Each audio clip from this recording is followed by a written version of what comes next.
Now let's get a live look at the current snow conditions in Hampshire County. 22 News reporter Haley Crombalome is live in Northampton. How are things looking there, Haley? Snow is still falling here in Northampton, and the city has declared a snow emergency and a parking ban.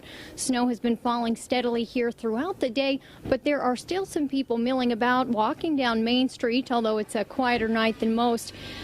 The people said that despite the fact that there are 6 inches, more than 6 inches of snow expected to fall in Hampshire County by tonight, they're taking the opportunity to walk the streets in the snow.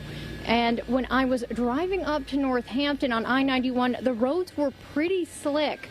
I did certainly slide a bit, and cars were definitely driving slowly. I saw at least one accident where a vehicle was facing the wrong way on the shoulder, and he was being assisted by state police. Once you get into Northampton, the roads are still a bit slippery, and snow has definitely been piling up a bit on the streets, but I've seen a number of plows. They've been running through Main Street downtown pretty regularly this evening.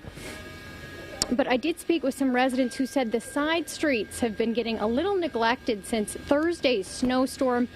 Some people I spoke with said they were hoping that those side streets would get a little more attention tonight and tomorrow after today's snow. Now, usually Northampton on nights like tonight, Sunday night, would be pretty packed with people.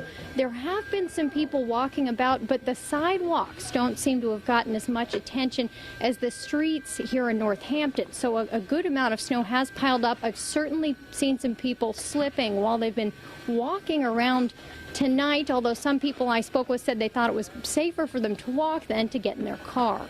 And those people that are driving are cautioned to drive carefully tonight. Reporting live at the Hampshire County Bureau, Haley Crombalome, 22 News.